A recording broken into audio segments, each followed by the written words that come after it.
clock has started. Roger, 0G, I feel fine. Godspeed, John Glenn. Houston, Tranquility Base here. The Eagle has landed. Rocket Tranquility, we copy you on the ground. New possibilities are opening up for scientific cooperation between countries. 2, 1, 0, 0. Liftoff. Americans return to space as Discovery clears the tower. Discovery, go and throttle up. Discovery Roger, go for deploy. Stage 2, and everybody in the shuttle program, the crew is go for launch. Roger, nice to be in orbit. We have followed in their footsteps to get us where we are today.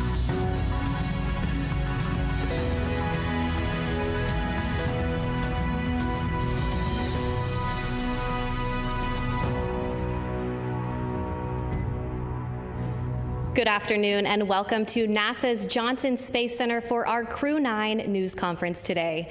We are joined today here in person with astronauts Nick Hague, Suni Williams, and Butch Wilmore. We'll be taking questions from here in the room and on our phone bridge, but before we do that, we'll kick it off with some opening remarks from our crew. Nick, go ahead. Thanks, Courtney.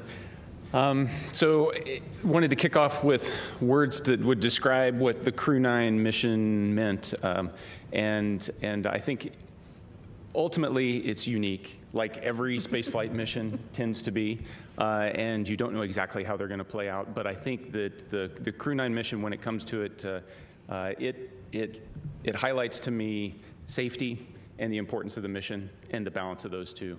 As you all know, back in the early fall, NASA was balancing the safe return of Suni and Butch with the need to continue the mission that's been going on board the space station for 2.5 decades up there, performing research for the benefit of humanity.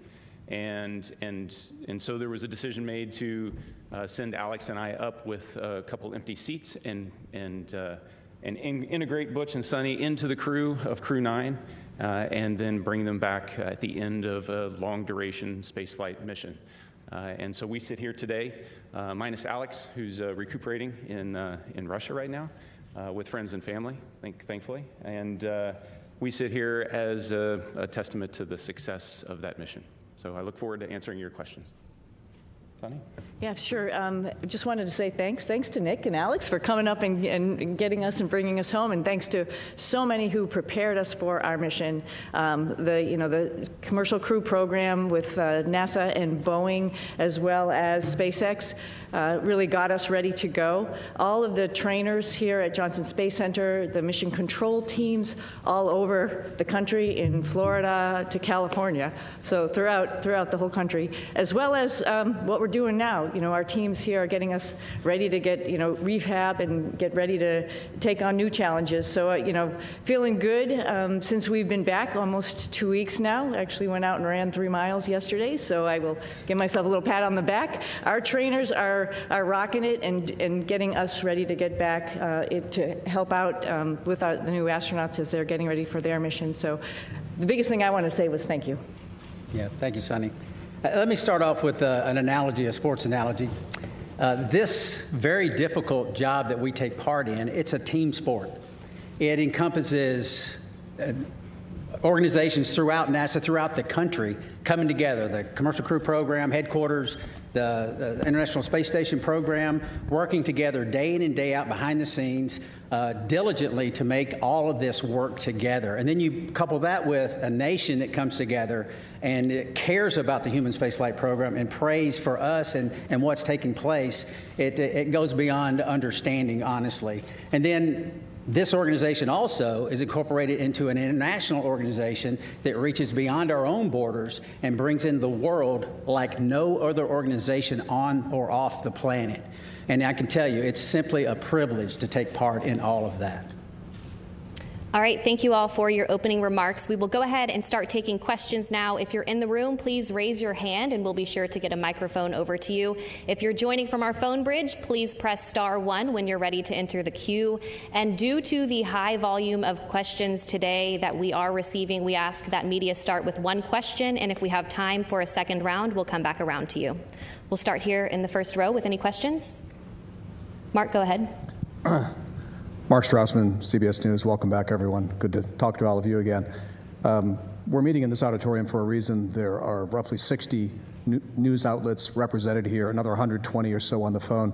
Butch and Suni, have you been surprised by the continuing and intense interest in your space saga?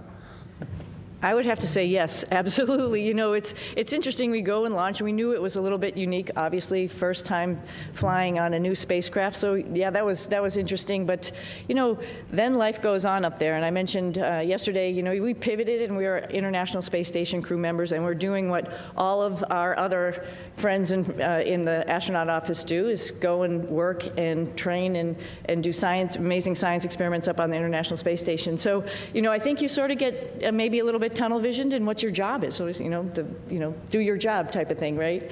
And so you're not really aware of what else is going on down here. I hate to say that. Maybe the world doesn't revolve around us, but we revolve around the world, like something like that. But I think we were just really focused on what we were doing and trying to be part of the team and making sure we pulled our weight for the team. Of course, we heard some things, and I'll let obviously hand this off to Butch. Heard some stuff from our friends and family that people were interested and wondering what was going on and concerned about our health and all that kind of stuff while we were up there. But I mean, we were just part of the team doing the job, filling in wherever we could, and then knowing that there's rotational flights and we will be coming home eventually on a rotational flight. So no, I don't think we were aware to the degree. Pretty honored and humbled by the fact of when we came home, like, wow, there are a lot of people who are interested, very thankful, very amazed that we could hopefully be one positive element to bring people together. Yeah, I don't know that there's much I could add to that. Just thankful for a nation that cares, a nation that prays, and a nation that is involved in the processes that are important to all of us. Okay, we'll take our next question here in the room. Tom, go ahead. Hi, Tom Costello with NBC News. Again, welcome back. Nice to see you all. Everybody's been thinking about you and worried about you. And I'm wondering, once you got your feet back on terra firma, what's the first thing both of you wanted to do? And were there any foods you were craving after 9+ months? Go ahead, Sam. Oh, yeah. I wanted to hug my husband and hug my dogs. And I'll say that in that order. But maybe not. No, I'm just joking. But of course, food, something that's just like for home for me, like something that is very, reminds you of home. And my father was a vegetarian, so I had a good grilled cheese sandwich when I got home. So that reminded me of him. Yeah, certainly embracing the family again, but also the opportunity, and I've already said it a couple of times, is just to say thank you to a nation that got involved in all of this. It makes it special, not just for us, but for I think our nation as a whole. So thank you. All right, we'll take our next question right here in the front row. Thank you. My question's for Suni. When you first got off the plane in Houston, we saw you hug Zena Cardman, and there was a nice exchange. If you could describe what happened and your gratitude towards the crew members who stepped aside so that you'd have seats coming back. Yeah, it's a great observation, so thank you very much. Zena's awesome, Stephanie Wilson, awesome. When this whole thing was unraveling, like my heart went out because it's just sort of like, wow, you're waiting for your space flight, specifically Zena, as her first flight. Like, wow, it's a little bit rough to know that you're going to be moved to a different flight. But at the same time, she is an awesome person, an awesome astronaut. She's going to get the opportunity. And, this just wasn't the right flight for her to be on at that moment in time. And so I just gave her a big, huge hug. I told her that I used her Crew-9 shirt when we were up there for a photo op, but I packed it back up real nicely and put it in her stuff. And, little joking aside, I just wanted to really tell her thank you for taking one for the team. And that's what our office is about. But she needed to have that acknowledgement. Okay, we'll take one more question here in the room, and then we'll head to our phone bridge. Hi, this question is for Sunita. I'm Jeff Saperstone, by the way, from NBC in Boston. A lot of people in your hometown, in Needham, they've been watching this Go Sox. Bit by bit, every moment. Yeah, everybody at the elementary school, there was a big watch party for you when you came home. What's your message to them They've been so anxiously awaiting for you to return. Oh, well, I'm back. First and foremost, we were always coming back, and I think people need to know that. And we're back to actually, share our story with so many people because, it like you all mentioned, it's slightly unique, and there's some lessons learned to it. And part of that is just resilience and being able to take a turn that was unexpected and make the best of it. And I think that is the biggest thing that I want to, pass down, particularly to kids who think that their life should be the straight arrow to what you want to do, and you're just going to get there. Well, sometimes it takes some turns, some rights and some lefts, and you just keep focused on your goal, and other doors might be open for you. So I think that's the biggest message. All right, we'll head to our phone bridge. Our first question there is from Marcia Dunn with the Associated Press. Welcome back, everybody. Butch, this question is for you. Where do you lay the blame for your Starliner test flight? Clearly, Starliner was not ready to fly when it did. Whom do you hold responsible for everything that happened? Thanks. That is a question that I cannot answer in a couple of comments, but I'll start with me. There were some issues, of course, that happened with Starliner. There were some issues, of course, that happened that prevented us from returning on Starliner. And I'll start with me. There were questions that I, as the commander of the spacecraft, that I should have asked, and I did not. At the time, I didn't know I needed to. And maybe you could call that hindsight, but I'll start and point the finger and I'll blame me. I could ask some questions, and the answers to those questions could have turned the tide. So blame, that's a term, I don't like that term, but certainly there's responsibility throughout all the programs, and certainly you can start with me. Responsibility with Boeing? Yes. Responsibility with NASA? Yes. All the way up and down the chain. We all are responsible. We all own this. And we are, in this business, trust. You cannot do this business without trust. You have to have ultimate trust. And for someone to step forward and these different organizations say, hey, I'm culpable for a part of that issue, that goes a long way to maintaining trust. So we're not going to look back and say this happened or that happened and that person's or that issue or that entity's to blame. We're going to look forward and say, what are we going to use our lessons learned from this whole process and make sure that we are successful in the future. This is a tough business. The analogy about it, it's always a curvy road. It's never straight in this business. And minimizing those curves and being systems and processes in effect to prevent some of these curves is what we have to do as we leave low Earth orbit and go beyond to the moon and beyond that. So we're going to look forward, and that's the focus. All right, our next question on the phone bridge is from Anthony with Spectrum News. Hello, welcome back, everyone. It's nice seeing everyone return healthy and safe. I have a question for both you, Suni, and Butch. Given an opportunity, would you guys go up on Starliner again? Yes, because we're going to rectify all the issues that we encountered. Yeah. We're going to fix them. We're going to make it work.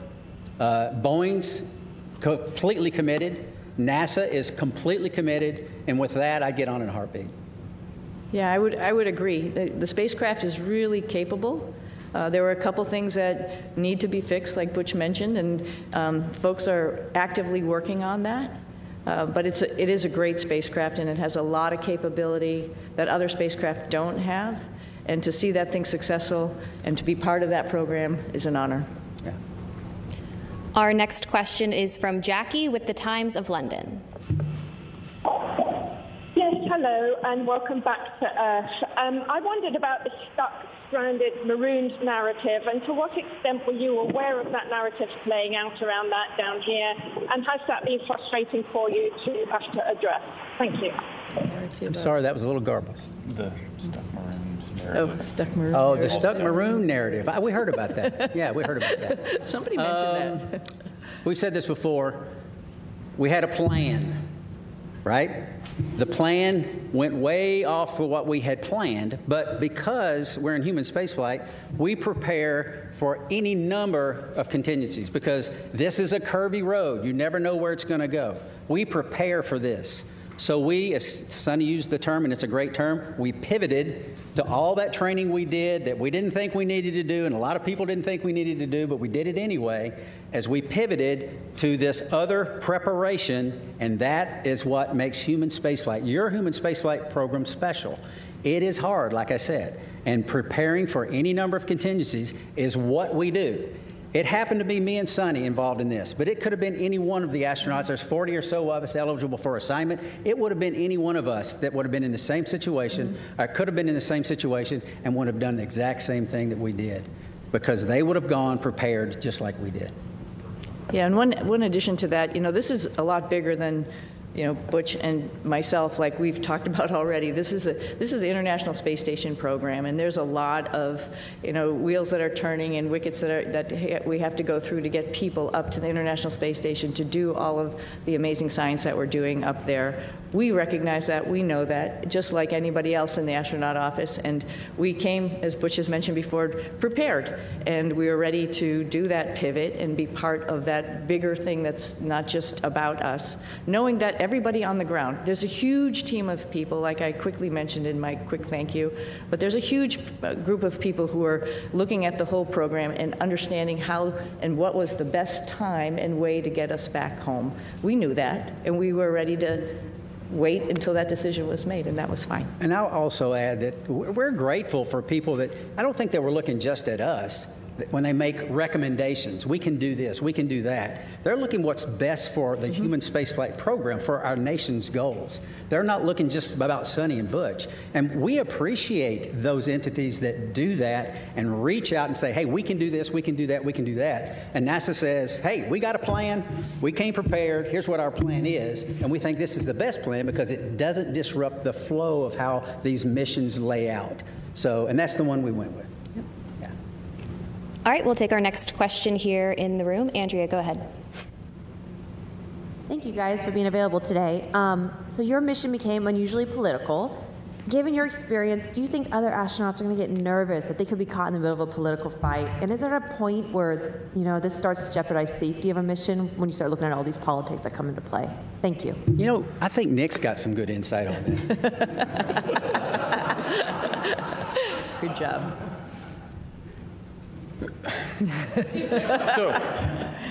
So the way I'd like to answer that is that when we're up there operating in space, you don't feel the politics, you don't feel any of that. It's focused strictly on mission. And if I step back a little bit to the question before, Butch and Suni talk up here, they make it sound like, everybody figured out what they could do with us. The reality is they are highly skilled, very technically competent, and it took everything I had on every day to keep up with them as they're moving along. So they were more than just gap fillers on the station. They were productive, pushing the station mission forward.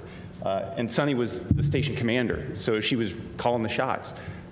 So you get in that environment, that operational environment, the politics, they don't make it up there.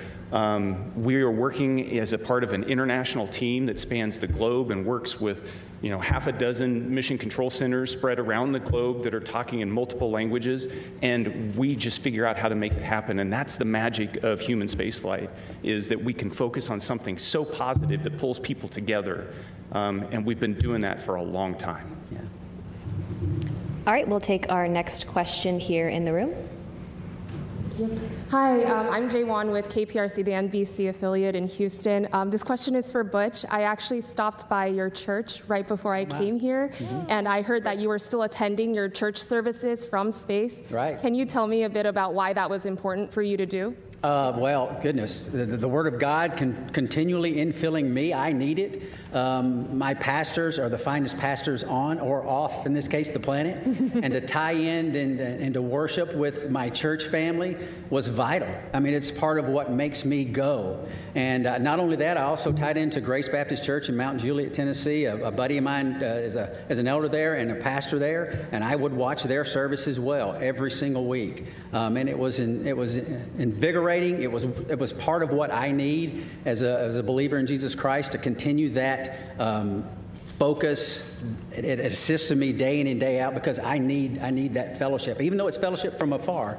And it's not like being fellowship up close, but still I need it. So yeah, thank you for that. Okay, we'll head back to our phone bridge. Next up is Ryan with NASAspaceflight.com. Hi, thank you. For the whole crew, of course, this narrative that's being pushed out has made your mission probably the most popular NASA mission to the general public for as long as I can remember, probably since the retirement of the shuttle. But for the whole crew, do you think this extra attention has been a net positive or a net negative for the agency's sort of popularity and the spaceflight industry as a whole? Thank you. I'll start with this one. Yeah. It's, again, an honor that actually people were paying attention. And I'm very thankful that people are paying attention. And, sometimes good news, bad news, it's just news, and it's good for space exploration, and that's what we're all about. Our mission, of course, building and working on the International Space Station was just awesome, and we all had the opportunity to do that. But we also have bigger goals of exploring our solar system, going back to the moon, going on to Mars. And to get people understanding that it is hard, it is difficult, and what we do up there is really awesome. And I think at least that we had a little bit of that came with the interest in this mission. And if we can perpetuate that and tell people a little bit more and have the opportunity, the forum to do that, I'm very thankful for that. All right, our next question is from Nicole with the Canadian Broadcasting Corporation. Hi there. Could you perhaps talk about how difficult it was being away from your friends and family, particularly since you hadn't prepared for that?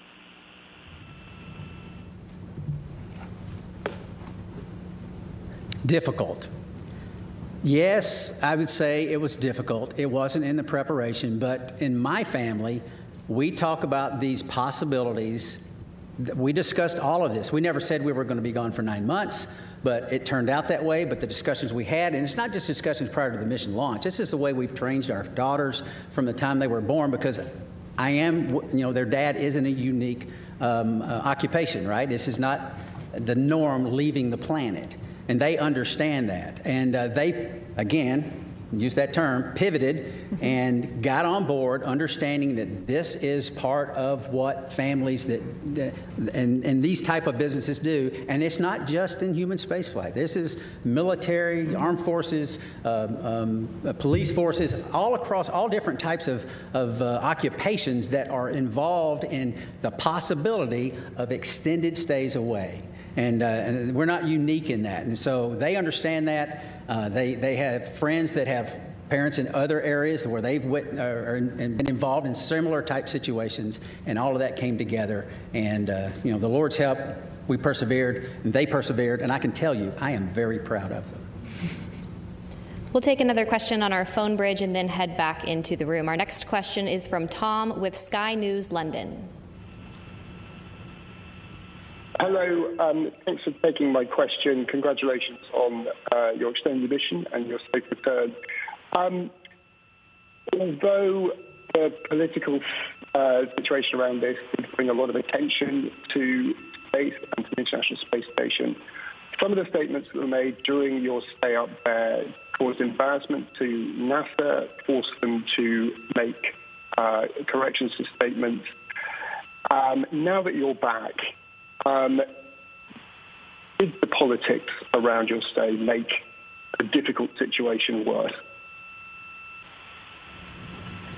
I'm not sure I understood. I didn't understand the question. Missed everything except for that last part. Yeah, you came in you were broken up just a little bit. Could you please try to repeat your question one more time? Yeah, I will. Yes.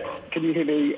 I was asking whether, although the political wrangling around your extended stay in space brought a lot of attention to human spaceflight, it did.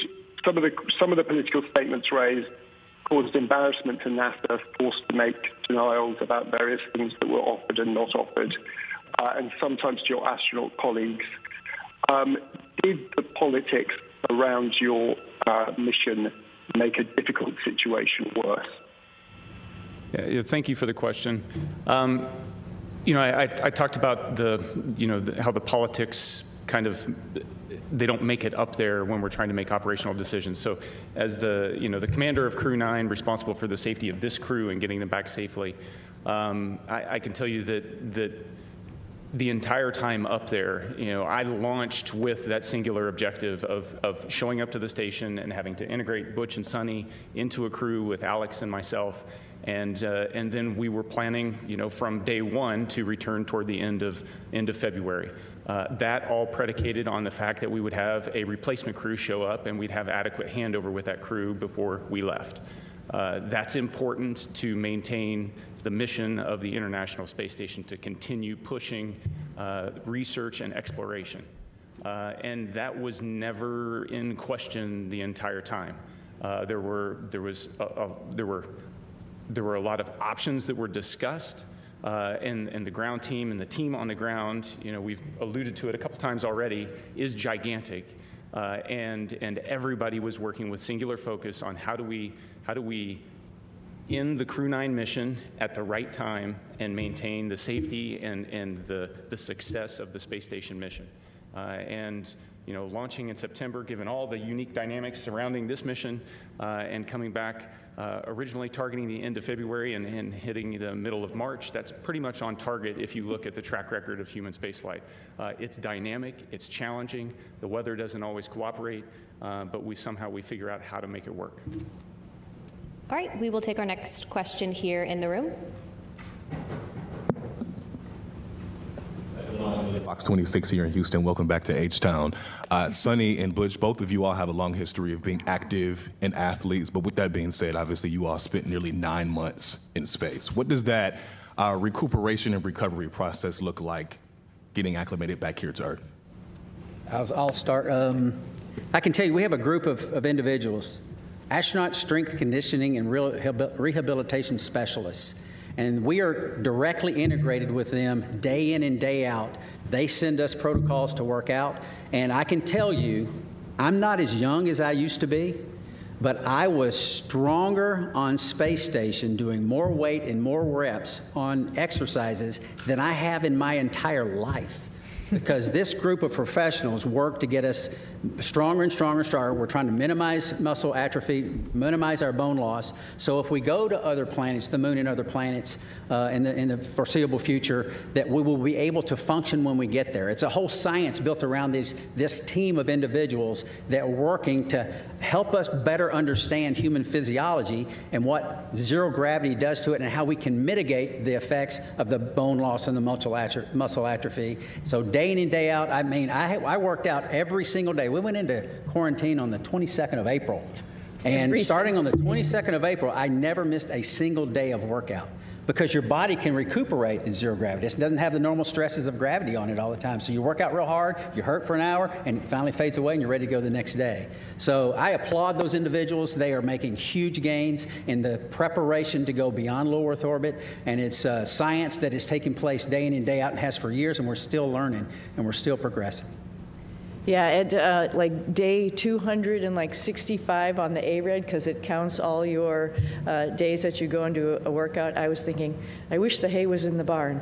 But every single day, just like Butch is saying, you got to get on the machine and work out. And it actually is a really great stress relief to be able to have that time up there and run or bike or lift weights. It's really great. And the folks that Butch is talking about, is along with the nutritionists, really are looking out for us and making sure that when we get back here to planet Earth with gravity, we'll be able to function. So yeah, it's an adjustment when we get back, and they're here right with us from day one when we landed, ready to evaluate us and see how we're doing, and then work on a protocol to get us back. And like I said, I sneakily went for a run yesterday, but that's all as a result of their hard work. Yeah, I mean, who would even imagine that you come back from 10 months in space, roughly 10 months, and within a week you run 2 miles at an 8-minute pace. I mean, that's not even conceivable that the body could handle that. But these folks get us ready to where those type of things happen. Okay, we'll take our next question here in the room. Yes, hello. I'm just wondering, there are a lot of people that depend on jobs here in the aerospace industry in the Houston area, 23,000 total. Wow. In the past, when there have been issues with NASA spacecrafts. There have been delays, and now we have another issue with the Boeing Starliner. Is there any concern that your issues with Boeing may delay future projects, future missions? And what would you say to one of your fellow astronauts before they go up on another test flight?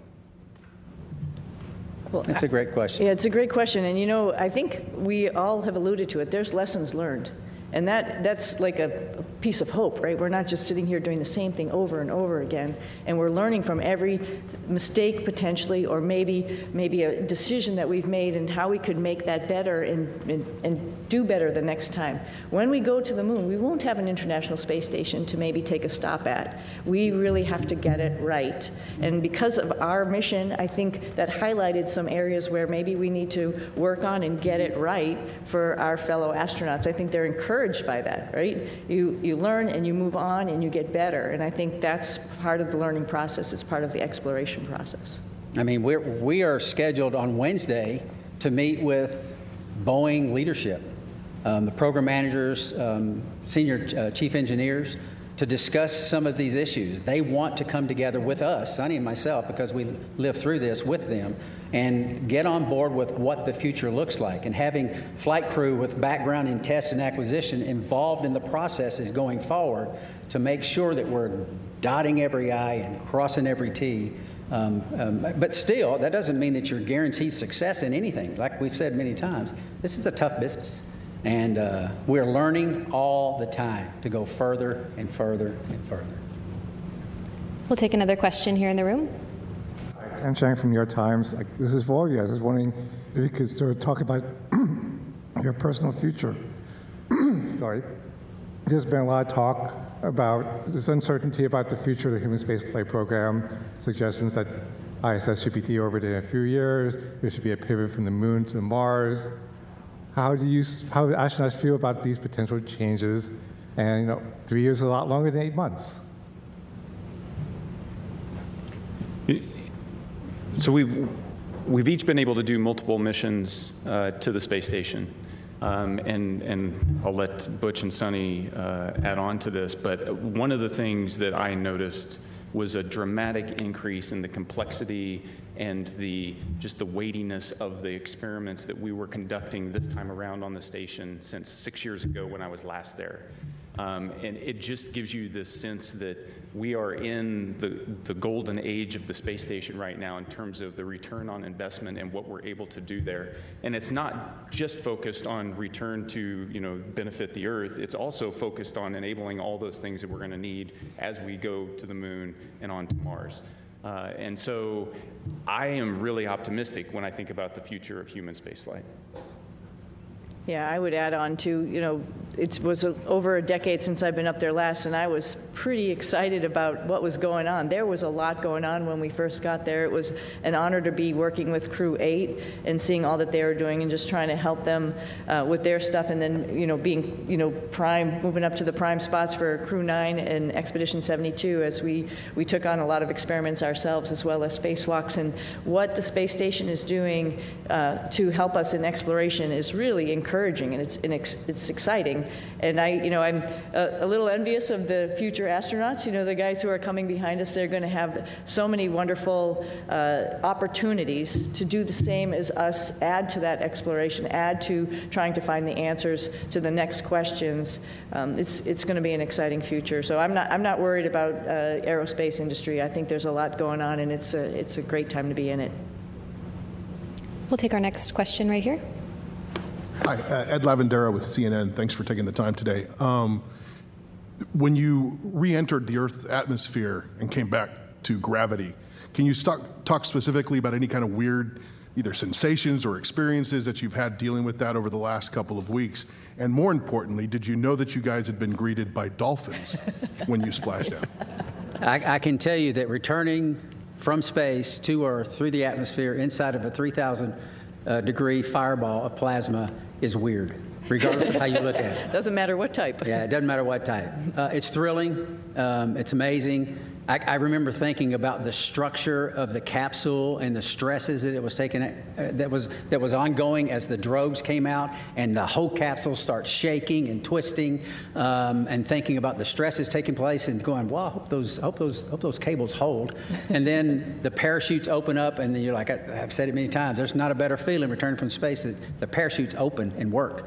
And I didn't have the view in front of me, and thankfully Nick did. He had a view of the camera going out right off the top, and he said, 3 parachutes, I had 4 good parachutes. And I tell you what, it's a great feeling. It was a great feeling. And it's exhilarating because this, again, I can't help because it's within me. This is our national focus, national goals. We don't do this because NASA decides to do this or this or this. This is Congress and everything coming together to affect a human spaceflight program with a purpose. And part of that purpose includes bringing those astronauts back to Earth. And it's a thrilling ride like no other that you could imagine.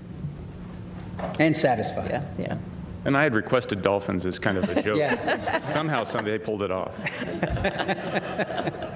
Yeah, I just hats off, like Butch said, to Nick he was just commentating the whole way down. So there was obviously, we had trained this and gone over it while we were up on the space station and reviewed, but just to hear everything as it was ticking along, it's just really awesome to, like, you can envision it.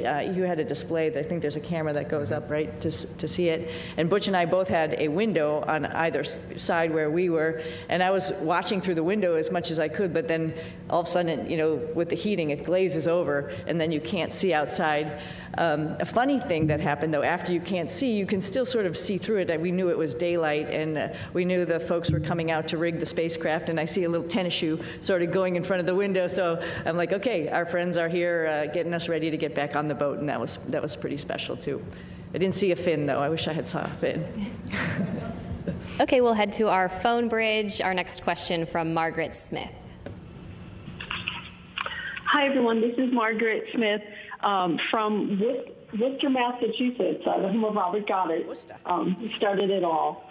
Thanks for taking the time today. And my question to both of you is, for those who maybe are not especially familiar or who may sort of question the need for the space station, can you all make the case for why that work is important? Why the station work is important. Why the space station is important? Oh, the space station is amazing, right? So just sort of like we've talked about a little bit earlier in this conversation, so we are doing a bunch of stuff, like Butch alluded to, physiology, understanding what happens to humans as they're in space for a longer period of time. That brings in lots of science experiments in chemistry, in biology. Some of that stuff all comes back to Earth because we're doing some amazing stuff in the microgravity environment. Some of it is mirrored, for example, in our own human bodies. And so there's a lot of stuff that's happening for us, for exploration, for the humans, as well as for Earth. And then, as Nick alluded to, there's all sorts of systems and other things that we're testing up there to help us take those next steps to go back to the moon and onto Mars, figuring out all these exploration systems, including docking vehicles, like different types of spacecraft that we have up there, other types of commercial spacecraft that are coming up for resupply. That's all a huge program to get us to understand how we're going to take the next steps in exploration. I can't help also but talk about STEM. I mean, all of this is STEM, right? Science, technology, engineering, and math, and I'm hoping the work that we've done up there also encourages the next generation of kids to understand that how important that is and how they can become involved. We did lots of experiments up there with kids and universities and companies, trying out new guidance, navigation, control algorithms and robots that were flying inside the space station, competitions, for example, for them. And that's pretty awesome that you can really touch and talk to kids on the ground as you're doing experiments up there, and they have their finger on the pulse of science experiments, and they can understand that and think to themselves, I could be part of this one day. Our next question on the phone bridge is from Neil with ITV News. Congratulations on a great job, everyone.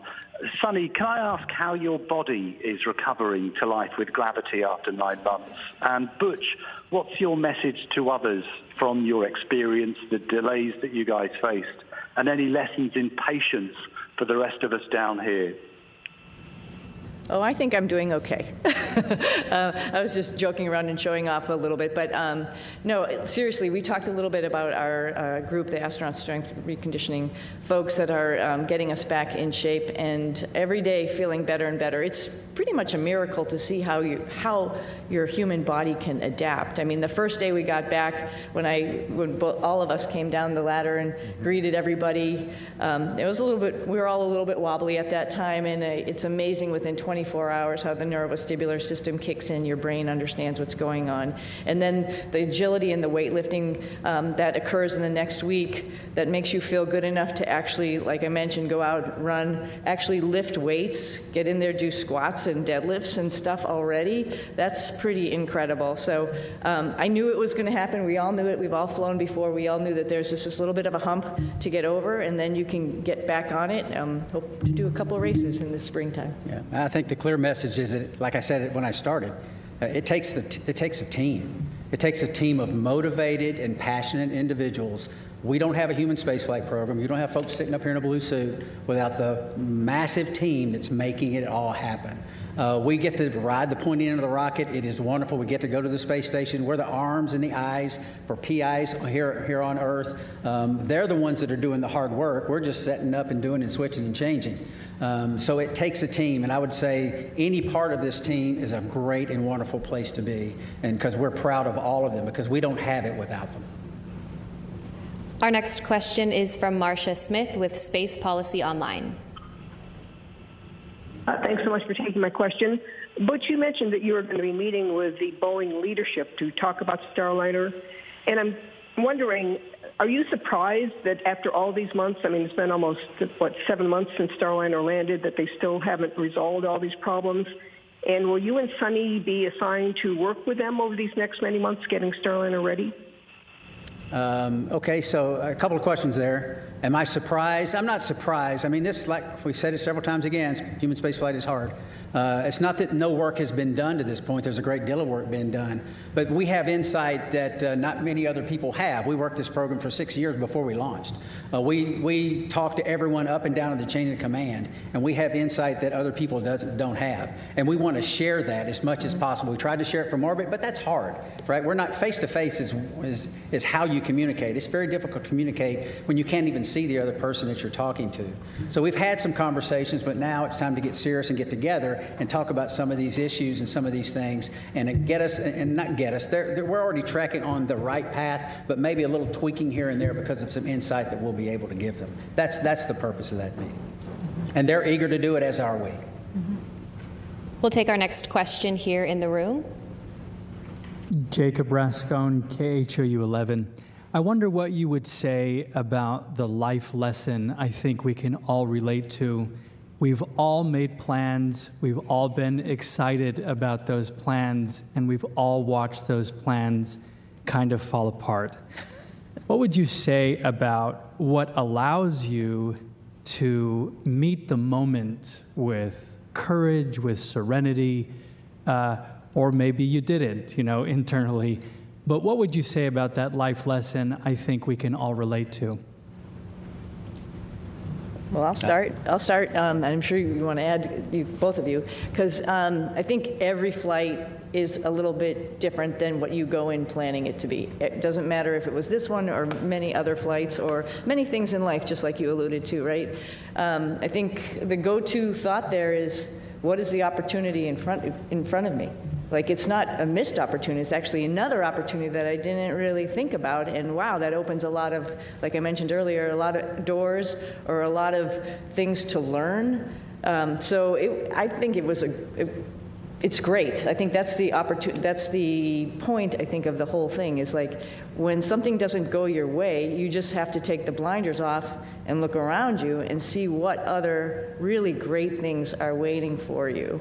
And then just take advantage of that. Learn as much as you can while you're wherever you are, whatever your situation is, and move on from there, and then share that lesson. Well, I sort of had a similar question on orbit, and I think my answer would be similar. Life is our life, all of our lives are bound up in many things. For me, and it's faith in my Lord and Savior, Jesus Christ. He is the end-all, be-all. He forgives us. He teaches us when His Word says about being content in all situations because He's working out His plan and His purposes for His glory and our good. And I believe that because the Bible says that. And that's the message that I lived. We lived it. My family lived it. We taught them these things throughout their lives. And that's contentment. It doesn't mean always happy. It doesn't mean there's no pain. But content and knowing that God's in control, sovereign God's in control, working out His plan and His purpose. And you might say, well, goodness, that wasn't a very good thing. God did that. Well, He's working out His plan and His purpose. I mean, who's lived a life without pain? I mean, no one. That's the nature of existence. Who's lived a life without sorrow? Who's lived a life without challenges? It grows us. We learn from it, and that's the focus that I try to take from it. It's what's the Lord trying to show me, and what's He teaching me. Because there's so much to learn in life, and there's so much to learn from this evolution. And I think I know my daughters are better off for it, and I'm grateful for that. And I think we are as well. If there's any additional questions here in the room, please be sure to raise your hand, and we'll get a microphone over to you. In the meantime, we'll head over to the phone bridge to Josh with space.com.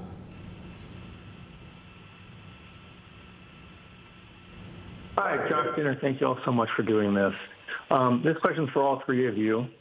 What were the most out of this world and your favorite experiments or tech demos you got to be a part of on this mission? And for Williams and Wilmore specifically, did the extension of your mission create any new opportunities for experiments or research that was not originally planned for the expedition? You start. Sure. So while I was up there, we performed about 150 different experiments. Of those, the ones that you know the most about are the ones where you end up being one of the guinea pigs in the experiment. So there's about a dozen different experiments where we were doing things to me and seeing how my body adapted. Whether that was a vascular aging experiment where we're measuring how stiff my arteries get because life in space tends to manifest itself as accelerated aging, and so we can better understand how the human body responds to that and hopefully provide some treatments on the ground to help with problems that as you get older you encounter. How our immune system works. Did a whole study on the immune system and how my body was responding. Life on orbit tends to suppress the immune system, and why does that happen? We're trying to understand that so that we can help design better treatments on the ground, but also understand how we can support crews that go deeper into space on longer missions. Probably one of the most shocking experiments. Butch and Suni got to watch me wire myself up to muscle stimulation pads and shock myself and trying to figure out how do we keep our muscles strong when we don't have access to all the equipment we have on the International Space Station, because as we go to the moon and on to Mars, that's a lot of extra mass, and if we can do it with smaller equipment, maybe that works. The side benefit of that is anybody that's been bedridden on the ground, that's also a treatment for how you can support somebody that's been kind of tied to a bed for a long period of time and help keep them healthy. So there's a benefit directly to the ground. That's three of them. They're all interesting, and I'm one of many subjects, and it takes years to get enough subjects to go through the space station to be able to generate enough data to draw some conclusions. And so that's why research up there takes a long time. But the value is clear. Just very briefly, there's some medications on Earth that work well with a certain age group, but the same medication doesn't work so well with another. So it's a capillary flow experiment to try to understand how that medication is flowing through our bodies, and maybe there's something we can figure out as to why those things are. And we're trying to figure that out. And that's very beneficial, obviously, to mankind, and may benefit some of our families one day. Yeah, and I just want to highlight some other science that's going on up there, because we have just an amazing person, Don Pettit, who's up on the space station getting ready to come home. And every day he's up to something and just trying to highlight what microgravity does and how it is, as well as amazing photography, which I'm sure a lot of you have probably seen out there. And the fact that he can take a picture of a red sprite or a blue jet and have a picture from the space station looking down on a lightning cloud is just incredible, and it enlightens all of us into what is actually going on in the universe. And that's just simply because he's curious. And that is something that's actually, like I said, we're sharing and we're showing off to everybody, like, wow, you know, we think we know what's going on, but we really don't. And if you just open your eyes and make some observations, like Don does every morning at 4 a.m., we learn a whole lot. Yeah, Don's, it's a great place. Don's taking potatoes he's growing and the nitrogen produced in the roots of the potatoes to nourish the peanuts that he's growing. I mean, it's pretty special. He's a special guy. He's awesome. Our next question on our phone bridge is from Robert Perlman. Hi, for Butch and Suni. You're now the first astronauts to fly on both Starliner and Dragon, admittedly one on the way up and one on the way down. Was there anything about either spacecraft that you found you liked more about the other that stood out as a feature, especially in terms of crew amenities? More Velcro on SpaceX, on Dragon. That's a crew amenity. That's a crew amenity, which would be We've talked nice. about that. That's why I said it. Yeah. You know, they're both unique and they both have their purpose and made to do the same thing, but I think what's really cool is, you know, give a problem to two different people and see how they solve it. Starliner is a really awesome spacecraft, like Butch had mentioned, with the integration of manual control as well as automation, as well as its vision systems.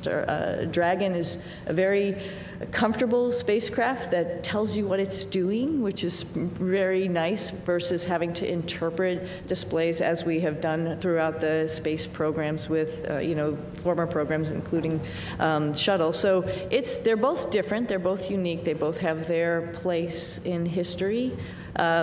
Very honored to have had that opportunity to see both of them up close and personal and ride them both. I don't know if I have a preference, honestly. They're both great for different reasons. Our next question on the phone bridge is from David Curley. Thank you very much. Butch, you mentioned lessons learned.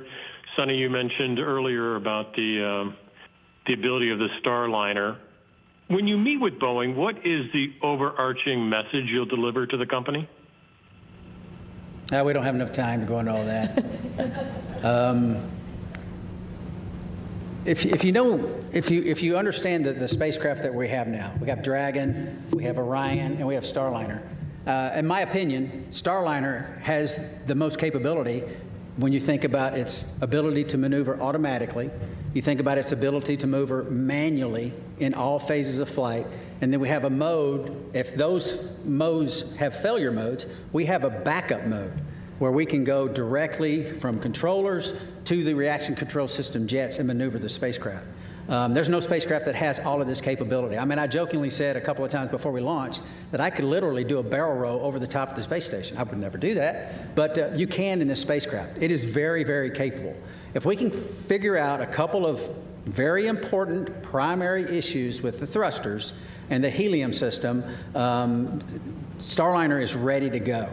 We have to do some tests. We have to do some integrated tests. We have to bring it all together in a process of qualification that is not going to happen overnight, but it has to take place. And Starliner will be right in line with the number of missions that Dragon and affect what it is designed to do. And that's ferry crews to and from the International Space Station and cargo. And I think that very quickly we can get on that track, and that's part of the discussions that we'll have. Mm-hmm. Our next question is from Carolyn with Fortune magazine.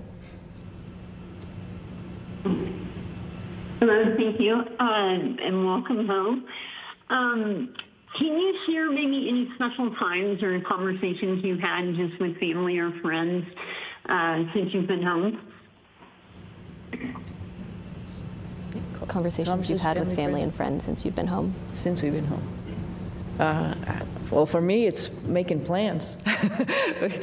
My family had been making plans while I was gone because we thought we were only going to be gone for about a week and a half, 2 weeks or something. And so there was definitely plans throughout the summer. There's plans throughout the fall. Personally, we have a house up in New England, and my husband's been talking about when we're going to get up there and do a lot of fun stuff up there. And I think that's probably appropriate when it gets hot and humid here in the summer. Ready to take a little reprieve up there. So those are mostly the conversations about just like, what's next? What's next on the list? What else do you want to do? Where else in the world would you like to go see? Because, when you come back from space, it's really hard to sit where you just are because there were so many amazing places that you saw, like Patagonia, for example. For me, it was like, there's a bigger bucket list that I had when I left, which is unfortunate for my family, but we're all going to, or fortunate for my family, we're all going to be taking some trips. So I think that's mostly the conversations about just being home and enjoying each other's company and going seeing new things. Yeah, I think when you've had this period of recuperation and getting back in the swing of life on Earth, it's pretty close as far as the people that you interact with, your family, folks at church. So I think my message, at least in the short term here, has been thank you for the support of us. Thank you for the support of my family, but then it goes beyond that to my home state of Tennessee. There's an immense amount of support by my family there and friends there, and the whole state, as a matter of fact. Tennessee's a wonderful state. Put in my pitch for Tennessee. But getting up there eventually and relaying the same thank you to them and to, like I said, to a nation that cares and a nation that prayed. And this opportunity right now to say thank you to our nation, our wonderful nation. Our next question on the phone bridge comes from Utarish. Go ahead. Welcome, everyone. My question to Suni is that Indian Space Research Organization, ISRO, chief has said that India wishes to utilize your expertise in space exploration. So is there any scope of hope that we can see you working or collaborating with ISRO, that is Indian Space Research Organization, in future? And second part of this question is, while being in ISS and seeing India from space, is there any moment you would like to share? How does India look from space, Tony? Opportunity, the second one.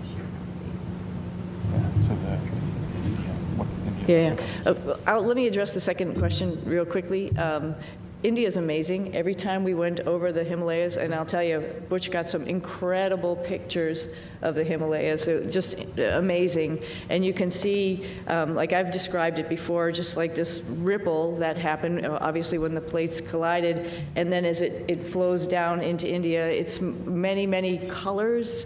I think when you come from the east going into like Gujarat and Mumbai, the fishing fleet that's off the coast there gives you a little bit of a beacon that here we come. And then all throughout India, I think the impression I had was it was just like this network of lights from the bigger cities going down through the smaller cities. Just incredible to look at night as well as during the day, highlighted, of course, by the Himalayas, which was just incredible as a forefront going down into India. I hope, and I think for sure, I'm going to be going back to my father's home country and visiting with people and getting excited about the first, or not the first, but the Indian astronauts who's going up on the Axiom mission coming up. Pretty awesome. They'll have a hometown hero there of their own that will be able to talk about how wonderful the International Space Station is from his perspective. But I hope I can meet up at some point in time and we can share our experiences with as many people in India as possible, because it's a great country, another wonderful democracy that's trying to put its foot in the space countries, and we'd love to be part of that and help them along. Do you plan to take your crew members on that trip with you? Absolutely. You might stick out a little bit, but that's okay. We'll get you all primed with some spicy food. We'll be good.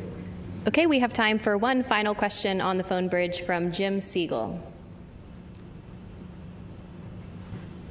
Everybody, Jim Siegel here from Florida Media Now. Thank you for taking my question.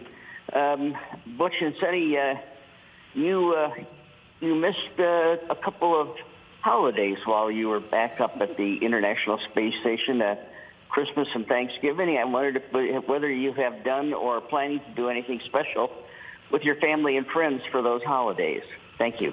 I don't think we missed them. Right. I think we celebrated every single one. We actually had a reindeer that we built and rode like a bull. I don't know if you saw those pictures, but we celebrated in style, trust me. Oh, yeah.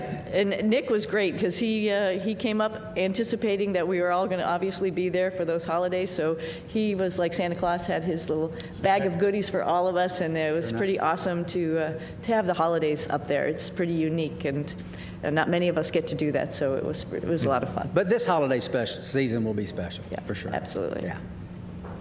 All right, that's all the time we have for today. Thank you for joining in on our news conference today, and thank you for your continued interest in NASA's SpaceX Crew-9 mission. We'll see you next time.